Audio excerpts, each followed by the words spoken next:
मधुबन के बाबा, मधुबन के बाबा मुरली वाले, आपका क्या कहना, आपका क्या कहना। ओम शांति। आज 17 जुलाई 2025 के साकार मधुर महावाक्य हैं। आज मीठे मीठे बाप दादा बोले, मीठे बच्चे, ऊंच बनना है तो अपना पोतामेल रोज देखो, कोई भी कर्मेंद्रिय धोखा ना दे, आंखें बहुत धोखेबाज हैं, इनसे संभाल करो। बाबा कहते हैं, मीठे बच्चे, ऊंच बनना है तो अपना पोतामेल रोज देखो, कोई भी कर्मेंद्रिय धोखा ना दे, आंखें बहुत धोखेबाज हैं, इनसे संभाल करो। बाबा ने आज प्रश्न पूछा है कि सबसे बुरी आदत कौन सी है, उनसे बचने का उपाय क्या है। तो उत्तर में बाबा ने बताया कि सबसे बुरी आदत है जबान का स्वाद। कोई अच्छी चीज़ देखी तो छिपा कर खा लेंगे। छिपाना अर्थात चोरी। चोरी रूपी माया भी बहुतों को नाक कान से पकड़ लेती है। इससे बचने का साधन कि जब भी कहीं बुद्धि जाए तो खुद ही खुद को सजा दो। बुरी आदतों को निकालने के लिए अपने आप को खूब फटकार लगाओ। ओम शांति। आत्म अभिमानी होकर बैठे हो, पूछा है बाबा ने कि बैठे हो। हर एक बात अपने आप से पूछनी होती है। हम आत्म अभिमानी हो बैठे हैं और बाप को याद कर रहे हैं। गाया भी हुआ है कि शिव शक्ति पांडव सेना, यह शिव बाबा की सेना बैठी है ना, तो उस जिस्मानी सेना में सिर्फ जवान होते हैं, बच्चे व बूढ़े आदि नहीं। और इस सेना में तो बच्चे, बूढ़े, जवान आदि सब बैठे हैं। यह है माया पर जीत पाने के लिए सेना। हर एक को माया पर जीत पाकर बाप से बेहद का वर्षा लेना है। बच्चे जानते हैं कि माया बड़ी प्रबल है। कर्मेंद्रियां ही सबसे जास्ती धोखा देती हैं। चार्ट में ये भी लिखो कि आज कौन सी कर्मेंद्रिय ने धोखा दिया। आज फलानी को देखा तो दिल हुई इनको हाथ लगाएं, ये करें। आंखें बहुत नुकसान करती हैं। हर एक कर्मेंद्रिय देखो, कौन सी कर्मेंद्रिय बहुत नुकसान करती है। बाबा कहते हैं चेक करो कि कौन सी करती है। सूरदास का भी इस पर मिसाल देते हैं। अपनी जांच रखनी चाहिए। आंखें बहुत धोखा देने वाली हैं। अच्छे अच्छे बच्चों को भी माया धोखा दे देती है। भल सर्विस अच्छी करते हैं परंतु आंखें धोखा देती हैं। इस पर बड़ी जांच रखनी होती है, क्योंकि दुश्मन है ना, हमारे पद को भ्रष्ट कर देती हैं। जो सेंसिबल बच्चे हैं उन्हों को अच्छी रीति नोट करना चाहिए। डायरी पॉकेट में पड़ी हो। जैसे भक्ति मार्ग में बुद्धि और तरफ भागती है ना, तो अपने को चुटकी काटते हैं। तुमको भी सज़ा देनी चाहिए, बड़ी खबरदारी रखनी चाहिए। कर्मेंद्रियां धोखा तो नहीं देती। किनारा कर लेना चाहिए, खड़ा होकर देखना भी नहीं चाहिए। स्त्री पुरुष का ही बहुत हंगामा है। देखने से काम विकार की दृष्टि जाती है, इसलिए सन्यासी लोग आंखें बंद करके बैठते हैं। कोई कोई सन्यासी तो स्त्री को पीठ देकर बैठते हैं। उन सन्यासियों आदि को क्या मिलता है? करके 10-20 लाख करोड़ इकट्ठा करेंगे, मर गए तो खलास, और फिर दूसरे जन्म में इकट्ठा करना पड़े। तुम बच्चों को तो जो कुछ मिलता है वह अविनाशी वर्षा हो जाता है। वहाँ धन की लालच होती ही नहीं। ऐसी कोई अप्राप्ति होती ही नहीं जिसके लिए माथा मारना पड़े। कलयुग अंत और सतयुग आदि में रात दिन का फर्क है। वहाँ तो अपार सुख होता है और यहाँ कुछ भी नहीं। बाबा हमेशा कहते हैं कि संगम अक्षर के साथ पुरुषोत्तम अक्षर ज़रूर लिखो। साफ साफ अक्षर बोलने चाहिए, समझाने में सहज होता है। मनुष्य से देवता किए करत न लागी वार, है ना। तो बाबा कहते हैं ज़रूर संगम पर ही आएगा ना देवता बनाने, नरकवासी को स्वर्गवासी बनाने। मनुष्य तो घोर अंधेरे में है, स्वर्ग क्या होता है पता ही नहीं। और धर्म वाले तो स्वर्ग देख भी नहीं सकते। इसलिए बाबा कहते हैं तुम्हारा धर्म बहुत सुख देने वाला है। उनको कहते ही हैं हेवन, परंतु ये थोड़ी समझते हैं कि हम भी हेवन में जा सकते हैं। किसी को भी पता ही नहीं है। भारतवासी यह भूल गए हैं। हेवन को लाखों वर्ष कह देते हैं। क्रिश्चियन लोग खुद कहते हैं कि 3000 वर्ष पहले हेवन था। लक्ष्मी नारायण को कहते ही हैं गॉड गॉडेज, ज़रूर गॉड ही गॉडेज बनाएंगे, तो मेहनत करनी चाहिए। रोज़ अपना पोता मेल देखना चाहिए कि कौन सी कर्मेंद्रिय ने धोखा दिया। ज़बान भी कोई कम नहीं, कोई अच्छी चीज़ देखी तो छिपा कर खा लेंगे। समझते थोड़ी हैं कि ये भी पाप है, चोरी ही हुई ना। सो भी शिव बाबा के यज्ञ से चोरी करना बहुत खराब है। कख का चोर सो लख का चोर कहा जाता है। बहुतों को माया नाक से पकड़ती रहती है। ये सब बुरी आदतें निकालनी है, अपने पर फटकार डालनी चाहिए। जब तक बुरी आदतें हैं तब तक ऊंच पद पा नहीं सकेंगे। स्वर्ग में जाना तो बहुत बड़ी बात नहीं है, परंतु कहाँ राजा रानी कहाँ प्रजा। तो बाप कहते हैं कर्मेंद्रियों की बड़ी जांच करनी चाहिए कि कौन सी कर्मेंद्रिय धोखा देती है। पोता मेल निकालना चाहिए। व्यापार है ना, तो बाप समझाते हैं मेरे से व्यापार करना है, ऊंच पद पाना है तो श्रीमत पर चलो। बाप डायरेक्शन देंगे, उसमें भी माया विघ्न डालेगी, करने ही नहीं देगी। बाप कहते हैं ये भूलो मत, गफलत करने से फिर बहुत पछताएंगे, कभी ऊंच पद नहीं पाएंगे। अभी तो खुशी से कहते हैं कि हम नर से नारायण बनेंगे, परंतु अपने से पूछते रहो। क्या पूछना है अपने से कि कहीं कर्मेंद्रिय धोखा तो नहीं देती है। अपनी उन्नति करनी है तो बाप जो डायरेक्शन देते हैं ना उसे अमल में लाओ। सारे दिन का पोता मेल देखो। भूलें तो बहुत होती रहती हैं, आंखें बड़ा धोखा देती हैं। तरस पड़ेगा कि इनको खिलाऊं, सौगात दूं। अपना बहुत टाइम वेस्ट कर लेते हैं। माला का दाना बनने में बड़ी मेहनत है। 8 रत्न है मुख्य और 9 रत्न कहते हैं। एक तो बाबा, बाकी हैं 8। बाबा की निशानी तो चाहिए ना बीच में। कोई ग्रहचारी आदि आती है तो 9 रत्न की अंगूठी आदि पहनाते हैं।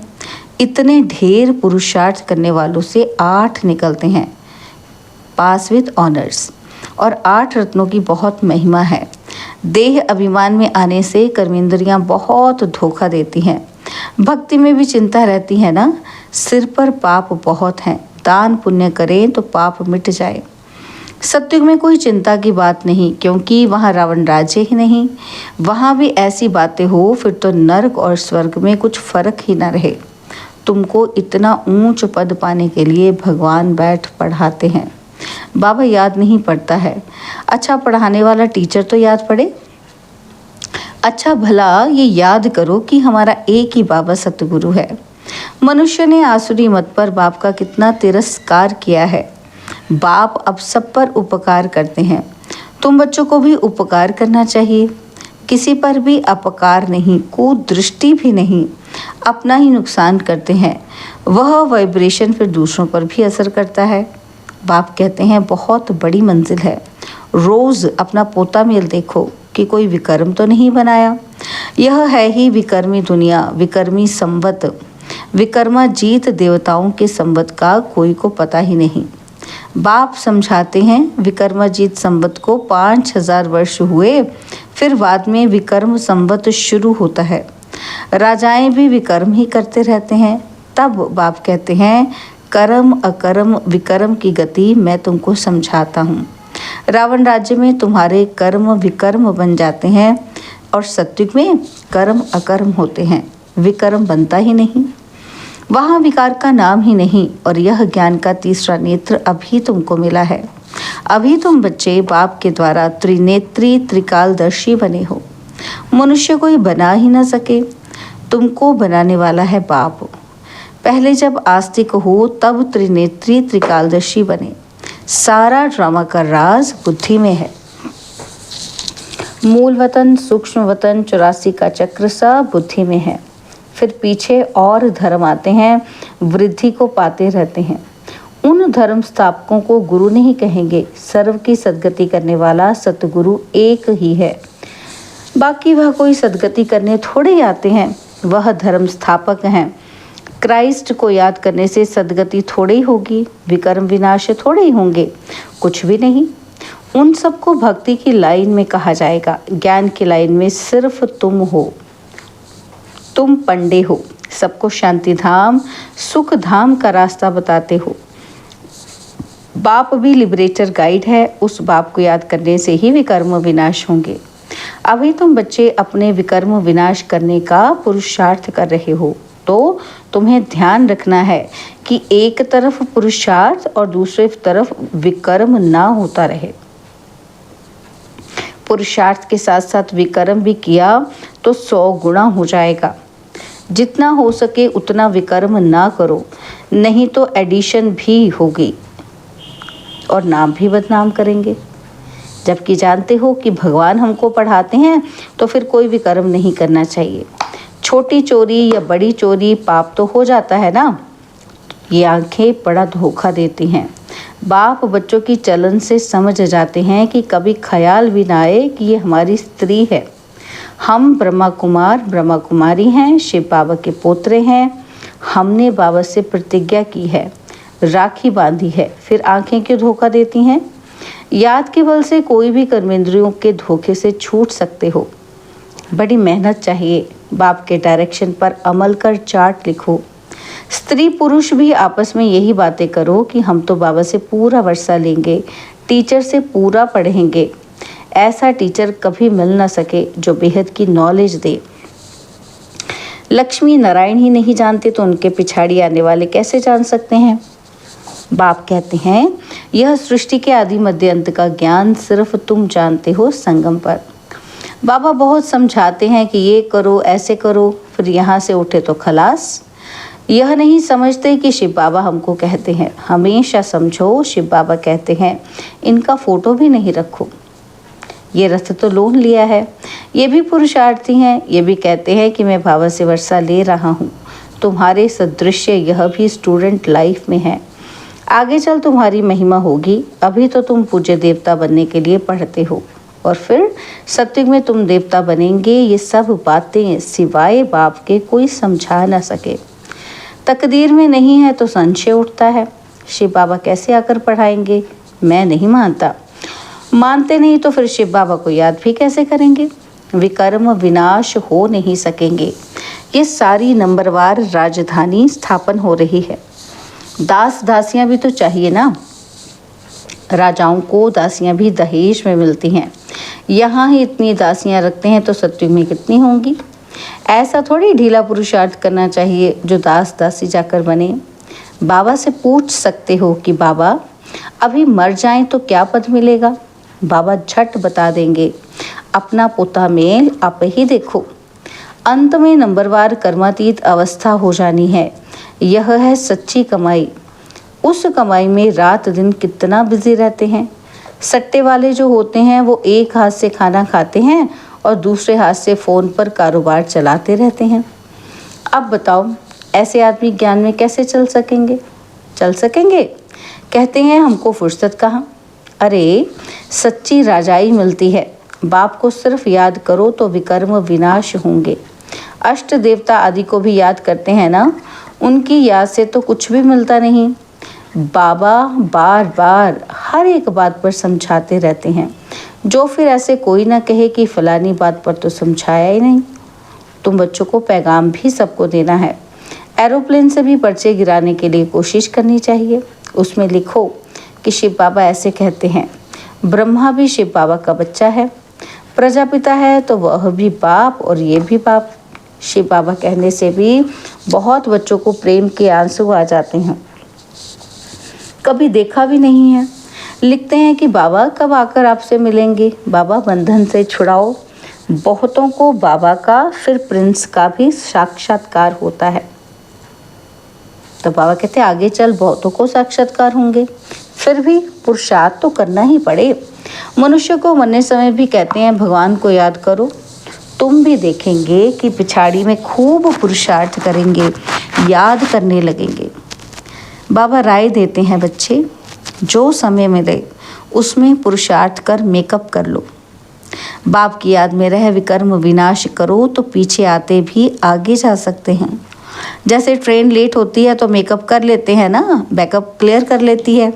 तो तुमको भी यहाँ समय मिलता है तो मेकअप कर लो, यहाँ आकर कमाई करने लग जाओ। बाबा राय भी देते हैं कि ऐसे ऐसे करो, अपना कल्याण करो, बाप की श्रीमत पर चलो, एरोप्लेन से पर्चे गिराओ।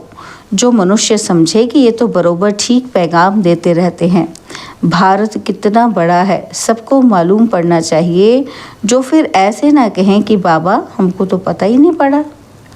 अच्छा, मीठे मीठे सिकिलते बच्चों प्रति माता पिता बाप दादा का याद प्यार और गुड मॉर्निंग। रूहानी बाप की रूहानी बच्चों को नमस्ते। हम रूहानी बच्चों की रूहानी बाप दादाजी को दिल व जान सिखवा प्रेम से नमस्ते।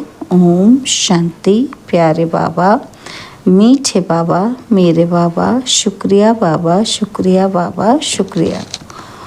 धारणा के लिए मुख्य सार है। पहला पॉइंट है, सेंसिबल बन अपनी जांच करनी है कि आंखें धोखा तो नहीं देती हैं। कोई भी कर्मेंद्रिय के वश हो उल्टा कर्म नहीं करना है। याद केवल से कर्मेंद्रियों के धोखे से छूटना है। और सेकंड पॉइंट है, इस सच्ची कमाई के लिए समय निकालना है। पीछे आते भी पुरुषार्थ से मेकअप कर लेना है। यह विकर्म विनाश करने का समय है, इसलिए कोई भी विकर्म नहीं करना है। बाबा ने आज वरदान दिया, बालक सो मालिक के पाठ द्वारा निरहंकारी और निराकारी भव। बालक सो मालिक के पाठ द्वारा निरहंकारी और निराकारी भव। बालक बनना अर्थात हद के जीवन का परिवर्तन होना। कोई कितने भी बड़े देश का मालिक हो, धन व परिवार का मालिक हो, लेकिन बाप के आगे सब बालक हैं। तुम ब्राह्मण बच्चे भी बालक बनते हो तो फिर बेफिक्र बादशाह और भविष्य में विश्व के मालिक बनते हो। बालक सो मालिक हूँ, यह स्मृति सदा निरहंकारी निराकारी स्थिति का अनुभव कराती है। बालक अर्थात बच्चा बनना, माना माया से बच जाना। स्लोगन है, प्रसन्नता ही ब्राह्मण जीवन की पर्सनैलिटी है, तो सदा प्रसन्न चित्त रहो। प्रसन्नता ही ब्राह्मण जीवन की पर्सनैलिटी है, तो सदा प्रसन्न चित्त रहो। बाबा के अव्यक्त इशारे, संकल्पों की शक्ति जमा कर श्रेष्ठ सेवा के निमित्त बनो। बाबा कहते हैं, जो कार्य आज के अनेक पद्मपति नहीं कर सकते हैं, वो आपका एक संकल्प आत्मा को पद्मापति बना सकता है। इसलिए श्रेष्ठ संकल्प की शक्ति जमा करो। श्रेष्ठ संकल्प की शक्ति को ऐसा स्वच्छ बनाओ जो जरा भी, क्या कहते बाबा, जो जरा भी व्यर्थ की अस्वच्छता भी ना हो, तब ये शक्ति कमाल के कार्य करेगी। ओम शांति।